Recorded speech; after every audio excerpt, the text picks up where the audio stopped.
Muhammad Akhlaq, a name that became a crucial turning point in 2015 that changed India forever. गाय कटती है, उसकी खाल भी होगी, उसके सींग भी होंगे, उसकी हड्डी भी होंगी, उसकी पसली भी होंगी, उसका गोबर भी होगा। उसको चाहिए ना मैम। जी जी बिल्कुल। कुछ भी नहीं मिला। पिट्ठू हमारे घर से, हमारे से मतलब इखलाक के घर से ये बरामद हुआ है। लाठी, डंडे, इखलाक के खून में सनी हुई ईंटें और इखलाक के खून में बहुत सारी चप्पलें जो आरोपियों की हैं। जो सलाई मशीन था इसके इखलाक के सर में मारी उन्होंने उठाके। हाथ पे मेरी ही साइन है। और इसको तो मारा है, इसके सर में आंख में लाठी खड़ी भिजा के और खड़ी लाठी उसकी आंख में मारी है, तब बेहोश हुआ है वो बंदा। उसके सर की एक साइड की हड्डी गायब, तो अल्लाह का शुक्र है कि वो बच्चा बच गया। In no way was it an attack that happened in a vacuum. It was a rumor, an allegation of storing and consuming beef that took Akhlaq's life in Dadri, Uttar Pradesh. To the point that we have seen many such Akhlaqs since then.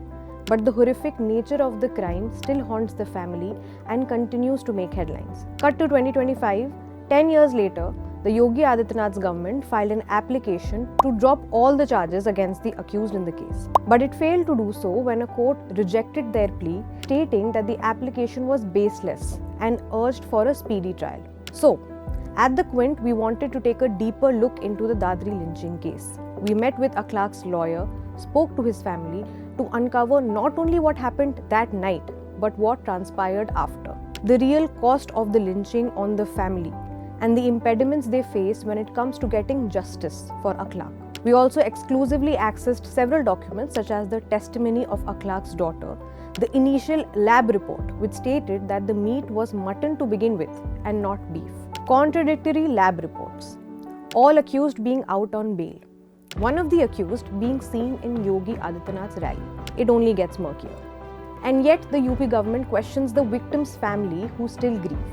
कि इखलाक वापसी नहीं आने वाला जी, ये मैं अच्छी तरह जानता हूँ मैम। जी जी जी। ना उन बच्चों को बाप मिलने वाला है, ना ही हमारी भाभी को उसका शौहर मिलने वाला है, ये भी मैं जानता हूँ जी। लेकिन इसका ये मतलब नहीं होगा कि न्याय पाने का अधिकार हमें लोकतंत्र में नहीं है। This is a story of how a system continues to shield Akhlaq's killers, of a family which had to flee the village and could never return, a family which does not only mourn Akhlaq, but mourn how it fractured their family and village, who still mourn the India that once was. In our story, we've covered it all. Head to our website to access the story, and if you want us to continue doing in-depth coverage like this and report on more such cases, take a minute and subscribe to The Quint and support our Uncovering Hate project.